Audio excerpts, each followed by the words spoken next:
السلام عليكم ورحمة الله وبركاته. دعوتو تخينا وبلايا خينا منجرو حياتي في بالكيسة في نمو نقدر نجرني إسام برانكي كلويانا مالفوان محمد برورو بيجي برورو بديمو خرا إني برورو بديمو نسلي نبينو إسام ديسي وكان تيفو إسام براديني أكسيت مفاجأة يوكانو أجا أبسيسة إسام كودو إسام برورو بيانا كان براتاوس حبيب وايد يتقوى بيتالتي محمدي سوبريسي يا كوش ندور جرا كثير من ساعات بدمو. السلام عليكم ورحمة الله وبركاته. أولي أولتني فيانا جيني بدأ يومي كيان قلب عندك كنايا بكارو بقلقلا رو بقلقلا بكارة نورو بجرا قرم يملو ديما نانقل لي محمد نورا يملو ديما بريو ربي جدي إمال إيسا إمال نجار بيعبدو كم بدأنا هو جنة اللي أشين نقلتين هذه سلاك متو عازو يقول لي أمني لا خمس كي خبرنا كورمون جت ما أعرف وان كانت يفو بليس كينيا وان كراي جروف ربين خمس كي خبرنا جروف خلاص ربي على شوف أكاسما بليسو ما بكسانة ربي ساقلتو آمين إني فانا إن تلفانا روبا كجا إنسان غربا فانا روبا ربي هاقودو كم فادا جيد أرجيت فانا كبنا جاني ربي ورسني إسانا تايسو يا دمراد إسان لي ربي هاقوتو أكاس مور إسا وجين هريوتا تينا كنكا ياسين ياسين أورو صفوان إسافي كاريسا فكاتن هدو وان جرانيف ربي كرا إمالا دوي دلوكو هاقودو جنة أما فرانكي ديكو إسي ودلقو فديمنا إبسا أكاسمس حياتي في بالكيس مانا جراني يو كان نودفو تاي مصطفى اسماعيل جيتشو ساني رتو هادي كوفرنا فرانكي دنسا سنينجرا إسانيف إمالا غاري وبليس كينيا إمالا غاري جنة محمد أتيو مي ما جت. السلام عليكم ورحمة الله وبركاته. دعوتو تفيك بجمتو تكينيا كان الدنيا كان رجبتان هندي كيسانوجو erke sinjala bade bati dula ko sejra inshallah wani bade fimo hala amma isan iriyoni ke jiran kana rawan jiru santu tikijo karana balleese kanaf biyati barara ya jiru anis wan bega jiru nati fakka ni isan ko famti mal biyo jetan yoggama wajingalle kunimo yero sanis ndagartisa jechuudha bakka dhaquuf deemu eessa akka imalaa jiru carraa biyya sadaffaa argadee fi biyya lammaffaa argadee waan hin beekneef kanaaf achumatti wal agarraa bakka xiyyaarri itti nafuusatti viidiyoo isinii mara xiyyaara keessattis viidiyoo isinii mara bakkuma kamittuu jechuudha bakka ga'e hundatti viidiyoo waan isinii maru na yala deematiin na laala biyyoonni an deemu biyyoota hedduu waan deemuuf bakka bashannanaa bakka immoo seenaa qabeessa fi waan barumsa qabu hedduu waraabee waan isin biraa ga'uuf asumaan na hordofaa na yala deemallee isiniin jedha hiriyoota kiyya amma na bira jiran kanas kanarraa hafanis keessattuu warra na bira jiran kana jechuudha galata isaanii akka jedhee ibsuu hin beeku isina kanaaf galateeffatan fedha garam yoo jettan karaa chaanala isaaniitiin seentanii subscribe gochuuf share gochuu jajjabeessuun akka bira naaf dhaabatan maaliif imala kiyya ka guyyaa boruu kanarratti jechuudha akka inni naaf milkaa'u hanga sa'a kana jechuudha na bira jiranii amma galgalaaf deemaa jira kanaaf galgalaaf waan deemaa jiruuf hanga sa'a kana na bira jiranii isin immoo bira naaf dhaabbadhaa naaf jajjabeessaa isiniin jedha arra nuti qaaman gargar baanus onneen ta'e immoo wal bira waan jirtuuf walitti deebinaa hiriyoon siyyaasa akkana yala gaddan hin fedhu gammachuun isaan guyyaa irraa na duuba dabarsan hedduu natti tola waan ta'eef kanaaf natti tola inshaallah firaanki akkuma isaan jedhan firaanki seerratti wal agarraa turtiin keessan nu wajjin haa ta'u assalaamu alaikum warahmatullaahi wabarakaatuh. Meherra guyyaa irraa kana Muhammad gara biyyaa imaluuf deema rabbi nagaa isaa galchu mee maatti dhagamee nu biraa deemu. Deebis wanna si qobol chismaal. Di hawa ada kerja kau holo. Rabbi nagaa nagalchu. Wanda gamas hedu jira bas ibsachu nafat. Mee wanna gamas. Wanda dagami. Wasi dagame hedu jira. Ibsun dandeessu garuu. Ibsun fadai. Ibsi hawasan tikko tikko. Ibsun fadu hani. Sila lafjala nuti me hafla gone ya gesu kena wale. Inis nama grupi kena khaisa namtakko. Grupi como son tena kobolai saat yang masih artis gudana. Wallahi ruga khiyar. Aywa. Ga anak ni ga hol bernas lan amat hol bernas drama ora mudem. Kalau acit hol bernas Amma kakkurmutti lafarraa kaasanii inni deemaa mudatan. Fudhatama qabdu. Wanta mishmaakoon. Amma na hajii hojjetan saa. Rakkoo irratti na hojjetan saa. Nama ni jira. Wallahi nama ni mallee. Deemanii. Ani booyaa jira argaan jirtu ati. Isa qofaan jira. Kanaaf boca tokko keessa harkisuu jirta. Ani sineen booyaa reefu. Isin saddaqaa wallahi saddaqaa. Dhugumaan deemu deemta amma. Amma bara ana dhiisi haa. Walitti isin dabarsan deemi. Hai kai mee dinga. Maana dhodhoita. Siyoo maaltu sitti dhagaa? Maamate hara biyyaa qabuudhaaf gammachuu guddaa natti dhagahama. Bareed. Mishri wallahi antaasi. Dansaadha. Amma dhugumaan deemu deema. Gara biyyaa namni tokko yoo galu gammachuudha dhugaadha. Garuu immoo Dhaabadhaa haa. kakuu maaltu bidaasa'u jira adeeree gidura. Inni garaa na dadhabeera. Garaa si dadhabe booyaa kun booyaa Garaa jira. yoo si dadhabe manni fincaanii qabnaati. Anuu booyaa jira boottu yoo garaa si dadhabe. Beeta Mustafa namni nama ta'eefi miti. Nama kana rabbuma filatee waliif fida. Rabbi ol nu barsiise. Rabbitti biyya tanatti illee waliin nu qabe. Gara biyyaa galuun dansaadha. Namuu odoo anis ka'ee ka galu ta'e ni gammada. Ati gammaduun sirriidha. Argitee hiriyyaan tokko ka waliin dalagu, ka walii oolu, ka waliin yaada wal jijjiiru yoo si biraa deeme maaltu si dhagaamame? Gara saniin ammoo hedduu takka ni rifadhe wayitaa ni reefu tanalatti beektee bilbilee. Ammoo inni gara biyyaa ka'uudhaaf hedduun gammade. Maaliif namni kun wayitaa nama bakka qabu jechuudha. Wayitaa biyyatti illee galee yoo ayyee anis kanaafuu waan dafee yeroo gabaabduu keessatti biyya galuu barbaaduuf. Lammiin teenya karaa kana dhufteeti Yaman kana keessatti rakkatu jirti hedduu.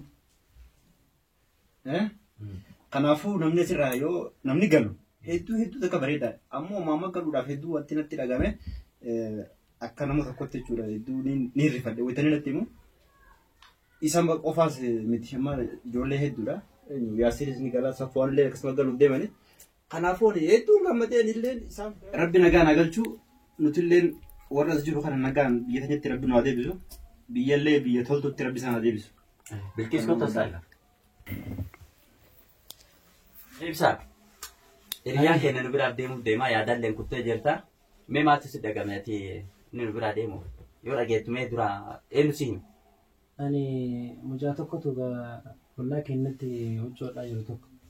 Huccuu aadaa hodhanii jaalsa Raahel. Isaatu galuuf deemnaa naan jedhe beete. Inni amannaa yoo nu baasite. Eegas immoo warra deemu wajji deeman illee natti hime. Akka Safwaan Yaasiin Oroo isallee maqaan dhahee ture. Dhugaa akka kottiin baay'een gaddee ture iyyuu. Baay'ee na dhagahame. Maaltu na dhufe dhugaan sitti himaa? Maaliif namni waliin nyaattee dhugdu tokko yoo addaan baatu sitti dhagahama. Maaliif osoo anis isaa waliin deemu ta'e yoo sila baay'ee natti tola ture isaan raafuu kiyya hin galte. Haa ta'u jarri amma gara biyyaa deemanii nuyi malee ka asitti hafetu gadduu qaba malee warri biyyatti galu gammachuudha. Karaa biraatiin immoo dhugaa cinaacha tokkotu nurra hir'ate jechuun ni danda'a. Maaliif waa hedduu walii yaannaa dalagaas hojiin dalagee jennee nama walii karoorfatee lafa qabu deemsi kun tasa ta'e haa ta'u gaa rabbiin karaa banuuf jenna gamal gonare. Bilkeessa ta'u maal si dhagaan? Hedduun hin gaddamee rifaatu na dhagame wal barannee wajji nyaannee wajji dhugnee akka obboleeyyanii itti ogguun deema ja'an turre farda hundaan. Saniif inshallah du'aa eegoona obboleessa fayyadaa ijumaashee rija qaadee rabbiin nagaan isaa geessu gufuu malee gufaata malee du'aa eegoonaa fi. Rabbi nagaa isaa galchuu nagaan galii siin jenna. Silaa waan goonu waan hin qabneef jecha inni illee waan biyya isaatti galu gammachuudhaan. Mee Mahammad guyyaa boruu gara imaluuf deema. Kallattiin imalu yoo rabbi jedhe garuma biyyaati. Mee maaltu si dhagame inni nu biraa deemuu kennaaf? Yuutubaroonni hedduun ka waliin jirru yuutubaroota Yaman bebbeekamoo turanii walta'iin dalagnee illaa ammaa hojii turre gammachuun har'a nurraa godhakkaan keenya cinaachi keenya nurraa fottoqanii imala gara biyyaatitti godhuu deemanii mee maaltu si dhagame isaan kun nu birraa imalu. Wallahi waan guddoo na dhageeme maaliif nuti yuutubaroonni yuutubara qofa osoo hin tahin obboleeyyan akka ilmaan abbaa tokkootti wal cinaa dhaabbannee wajjin hojjannee wal gargaarree waan takka hojii akkuma Oromoon jettu bultiin wasaasaadhaa gama gama qaban malee bultiin ijaaramtu sanitti jireenyi keenya gama qabnee waan dhaabbachaa turreef waan kana ta'eefuu waa hedduutu na dhageeme maaliif obboleeyyan kiyya hojii nyaannee wajjin dhuunee jiruun baqaalleen kan nu barsiistu yoo taate nuti obboleeyyanii akka ilmaan abbaa tokkotti ilaala bakka feene yookaan karaa feene walitti haa dhufnu ammoo akka ilmaan abbaa tokkotti wallaalaas akka beekamuttis yuutubaroota biyya biraa keessa yuutubaroonni wal jaalatee walitti maxxanee wajjin hojjetee wajjin waan takka wajjin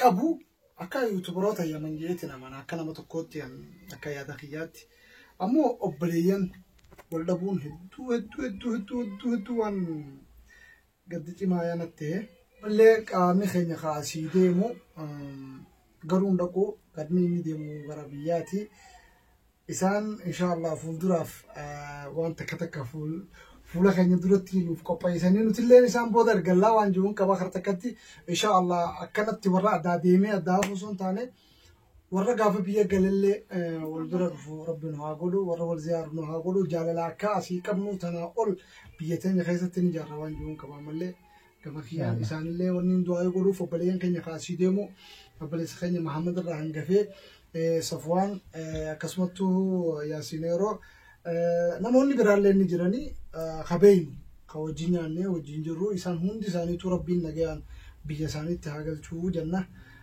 Rabbiin fadhii isaatiin akkuma nu biraa kaasetti gammachuu isaaniis nu haa dhageessisuu hin jaan. Obbo Habiib Waayyu ni beektan artistii keenya guddaadha. Wallisaa keenya. Achi hoo obboleessa keenya Mahammad nu biraa deemuudhaan maaltu sitti dhagahame? Gammachuu fi gaddaa'uu takka illee hundoo isin nuu himi waan sitti dhagahame? Wallahi dubbachuu illee natti ulfaata beektaa. Yeroo inni ganama na bilbilee deemna naan jedhu.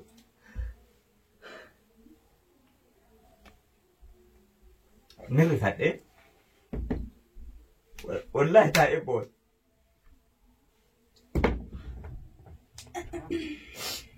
Maaliifi isaan qofa doon ta'in Yaasiin Safwaan wajji jirraa naan jedhu bas waan jedhuufi akka ta'u dhabe garuu maaliif gammaddee tan gara fuula biyyaa deemuun gammachuudha immoo addaan ba'ullee walitti deeminaa rabbi jedhee inshaallah namni argitee hanga wajji nyaate hanga wajji dhuguu wal cinaa dhaabbachuun waan guddaadha. Maali fakkeenyaaf yuutubaroonni Yaman kan jiran kun akka waan rabbi wal filatee walitti fideeti. Yoo yuutubaroota bakka biraa dhageenyu anamma waan hunda namni na barsiise Abdunaasiritti aanee isa waa'ee dhimma yuutubaa kana jechuudha. Amma of danda'e alhamdulillah waadanuu nama barbaadu akkasuma kan galateeffachuu barbaadu Sa'iid abbaa nama maraa jechuudha. Yoo bakka biraa yuutubaroota biyya biraa jiran dhageenyu tarkaanfachuuf maallaqa si gaafatanii jiran. Taatota taatee dalaguuf maallaqa si gaafatanii jiran. Kun immoo akkasii miti. Kootu diraamaa sirraa qaba. Kootu waliin dalagaa qabnaa jennaan baasii ofii baasee namarraayyuu baasee ka ofiin dalagan. Akkasitti deemee gala. Isaan kunneen addaan bahuu keenyatu har'a natti dhagahame. Maali kaayoo walitti dhufnee kaayoo aartii guddisuuf akka jirrutti biyya caccabde tana keessatti waa taaksii walii kennaa walirraa fudhachaa kan natti dhagahame kana Kun immoo hoo waggaa 8 moo waggaa 10 dura sirba tokko baasee ture beektaa? Halala taa'ee suuma yaada yeroo maraa kophaa kotaa'uu suuma yaada yeroo maraa mee akkamiin sitti himadha hawwiif yaada garaa natti dhiyaatte maaf fagaatte narraa sila mudaa wayii qabda moo qaama koorraa sila mudaa wayii qaba moo qaama koorraa jedhee weellise. Argite nuti addaan fageenya lafaa haa taanu malee addaan fageenya qaamaa hin qabnu. Yaadaan wal bira jirra qaamaanis akka waan wal bira jirruutti yaada wal jijjiirra rabbi warra walitti deebi'ee wal arkee waliin gammachuutti jiru rabbi nu haa taasisu isaanis karaa dudda lukkuu haa godhuu fi rabbi nagaa isaan haa galchuu isaaniin jedha. Argitanii silaa geggeessa isaanii akkanaa miti. Yaasiniif Safwaanis telefoona wal quba qabnaa namuu waa bibbitachuu walii fiigaa. Sanitti wal arkuu dadhabnee hamma ta'e wal waamnee kunoo Maammadii wajjin turree kuwwanis yuutubaroonni biraa Safwaanii fi addaa wal qoqqoonnee waliin bilbilee waliin jiranii akkanaa isiniin jechuu barbaadaa irraa bu'ee nagaan galaa isiniin jedha. Mee Maammad ati nu biraa deemuu jirta. Rabbi nagaa isin haa galchuu. Mee yuutubaroota Yamanii hafaniif akkasuma yuutubaroota biyya biraa jiran waa'ee aartii irratti waan si dhagahame biyyatti immoo yoo galte aartii kana inni dhiistamoo itti fufta. Isin jechuu barbaadaa mee maal jedhu? Okay, kuni gaaffii gaariidha. Dhugaa dubbachuudha kana argaa kaaleeti jechuudha. Kaleessa dhingada galgala naa bilbilanii dhingada galgala yookaan naa bilbilan akkanan seene dhaqeetumaan waan baatii lama akkana yookiin baatii takkaaf cinaa waan turu se'ee tureyyuu guyyaa kaleessaan fuudhaniitiin yoo duunnee waan hunda xumurru baay'ee nu rifachiisa. Maaliifuu guyyaa tokko booda ni barartan nu jennaan. Wallahi gadda hedduutti natti dhagamee rifannoota yeroo san rifadhe dubbachuu hin danda'u. Maaliif tokkoffaa waliigalatti jechuudha hiriyootni teena warreen as magaalaa kanatti wal barree yuutuuba wajjin dalaynu sammales jechuudha warreen wajjin hin dalaynis ka jaalala hedduu waliin qabnu hedduutu jira jechuudha. Maaliif namoonni biyya baqaa kana keessatti jechuudha namoonni biyya kana jiran hedduu wal jaalatanii akkuma miskiinummaan jirtu sanatti jechuudha waanuma qaban addaan qoodatanii jiraatan jechuudha. Ana wanna guddaa jechuudha qabeenya qabaataniitiin wal jibburra qabeenya dhabaniitiin jaalalaan yoo wajjin jiraatan hedduu nama gammachiisa. Ani gara kiyyatti hedduu rifadhe dhugaa dubbachuudhaaf namoota hedduuf hin bilbille amma bilbilaatiin jira hanga ammaatitti bilbileetiin waan akkanaatii waan jedhu namoonni hedduu rifatan jechuudha. Maaliif reef jechuudha wallahi hayaati nu yookaan amma isiin asii dubbattu namoota as jiran obboleettii teenes isin hundaa jechuudha yookaan isin bira taa'u wallahi qaamni kiyya akkuma tokko na taa'atiin isin bira taa'aa jira jechuudha. Maaliif waggaa lamaan kana yookaan yaadattu taate boonayyaa gaafa geggeessinu yeroon isaanii baay'ee achi dheeraa ture. Waan achi dheeraa ta'eef haala hundaa sirreessinee wajjin teennee geggeessinee rifannoonni guyyaa sanis jechuudha akka qaamni tokko nurraa hir'ateetti jechuudha kayaan. Akkasumatti immoo hir'uudha jechuudha. Maaliif inni nurraa deemee achi jira. Nuti immoo hanga sanis gorsa inni guyyaa sun nu gorse akka nu tokko taanetiin wajjin fiixa baanu gorsa san fudhannee wajjin jira jechuudha. Walumaa galatti jechuudha waan warri yuutubaroota biyya keessatiifis biyya biraatiifis waan dhaamu barbaadu jechuudha. Nuti obbolaawwanii nama tokko jechuudha qarqaaruuf yookiin guddisuuf nama aartii karaa aartisti bahu tokko namni tokko yoo ati barsiiseette si caalaa gaafa si caalaa namoota kaaniin barsiisaa jechuudha. Namoota hedduu lafaa dhufan warreen aartii dandeettii aartii qaban biyya kana jijjiiruu warreen danda'an hedduutu jira jechuudha. Ani kophaa kiyya yookiin waan yuutuubiin naa kabalu san kophaa kiyya nyaachuun sun anaaf bu'aa naan qabu. Hanga danda'u tokkorraa waan danda'u tokko yoo nama barsiisee jedhe innis immoo waan danda'u tokko na barsiisaa jechuudha. Laakiin waan danda'u sana ani dho'iseeti yoo kamallaqa qofa irraa fudhadheeti waan san dho'isan kan sirreessuuf taate gaafa ani dho'ee nutu barsiisa waan san aartii kana nutu nama dhaalchisuu danda'a. Kanaaf yuutubaroonni wayyaman jechuudha hedduu nama gammachiisanii maaliif waan as jiru qofaaf miti. Waan isaan keessa jiru osoo hin taane hedduu wal qarqaaran. Inni guddaan Sa'id irraa jechuudha. Sa'id namoota hedduu barsiise. Anas na barsiise hunda keenya jechuudha isa akka bakka kanaan nu ga'e. Isarraa ammoo nus barannee jechuudha waan gaariidha waan nu barsiiseef jecha isarraa baranneetiin nutis akka namoota biraatiif fakkeenya taatu nu taasise jechuudha. An fakkeenya yuutubaroota Masrii biyyoota biraa keessa jiran hedduutu jira jechuudha yuutubaroonni keenya. Isaanis jechuudha fakkeenya akka gaarii ta'anii fi namoota chaayinal isaanii xiqqaata sheer godhanii fi guddisanii fi akka isaan of danda'an akka taasisan abdiin qabaa dhaamsa dabarsu kana. Kan biraa immoo gaafa biyya galte aartii kana ni dhiistaa kan jedhuuf dhiisuu hin danda'u. Maaliif dhiisuu hin dandeenye? Kaayyoo hedduutti qabaan waa'ee aartii irratti jechuudha kaayyoo hedduu qaba. Abbaan fedhee dhiisuu osoo naan jedheeti dhiisuu hin danda'u. Maaliif hanga aartii Oromoo takka bakka isiin geessu takka geessisutti abdii muradhee dhiisuu hin danda'u. Kanaaf ammas yoo galeessi jedhe niin dalagaa inshaallah waan hundaafuu wal bira jirra waan ta'eef wal qarqarraa sheer walii goon akkuma duraanitti jechuudha. Akkuma dur isin bira jirutti biyya sanittis isin bira jira waan ta'eef waan isin qarqaaruu danda'u yoo jiraadhu taate nagaafatanii isin qarqaaruu danda'a akkuma duritti wal qarqarraa jechuudha. Qaamaan gargar baane malee jechuudha qalbiin teenyas onneen teenyas wal bira jirti waan ta'eef waan barbaadan nagaafachuu ni dandeessan warri asirra jirtan hundi warri viidiyoo kana ilaalan waan nagaafachuu danda'a waan danda'urraa yoo jiraadhu taate qarqaaruuf ammas jechuudha akkuma duraanii karaan kiyya banaadha. Kanaaf waan isin yaachisu hin jiru qaamaan isin biraa fagaadullee onneen tiyyammoo isin bira jirti waan ta'eef hedduu galatooma naaf jiraadha. Bakka naaf gaa warri asitti hin argaminillee akka gaddan hedduun hin beeka waan ta'eef gaddi isaanii immoo gadda kiyya waan ta'eef inshaallah immoo bal'oodhaan yeroo biraa wal agarruuf ulfaadhaa isin jedha warreen viidiyoo kana hordofaa jirtanis ulfaadhaa du'aa nuuf godhaa kanu. Galatoomii ulfaadhu jennaan. Atilleen ulfaadhu rabbi si haala fisuu takkallee akkuma obboleeyyan keenyaan waan gargaarsa na biraa barbaadan haala wasana isin biraan hin jira jettitti atillee rabbiin si bira haa jiraattu.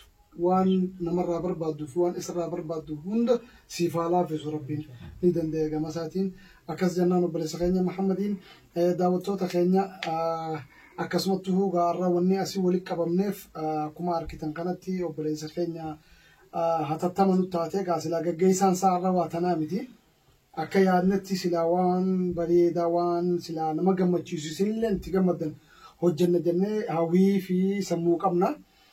Ammoo hatattama taatee boru ganama waan bahuuf deemuuf akkuma dhaqqabanitti akka Oromoo maal jette akkuma kufanitti hokkolanii akkuma cabanitti hokkolanii waan jetteef sanumarra dhaabbannee nutis waan dandeenyuun akka dandeenyuun irra asirratti obboleessa keenya yaadannoo boodaa jechuu tamaayyii waliin godhaa jirra hanqa rabbiin walitti biyya teenya sanitti waliin nu galchee inshaallah wal agarree wajjin hojjennu qaama.